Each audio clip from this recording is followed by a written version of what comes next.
Hey, it's T Marie. Welcome back to my channel. If you're new, thanks for watching. Don't forget to subscribe. And if you're returning, hey, what's up, y'all? So in today's video, this is going to be a quick DIY protein treatment.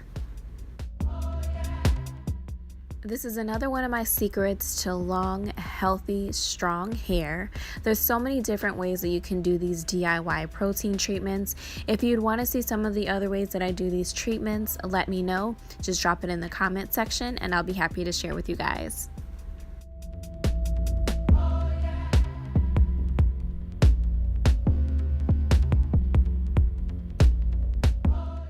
Y'all, this does get very messy, so I would recommend having a towel. I did not have one, but I just made it work.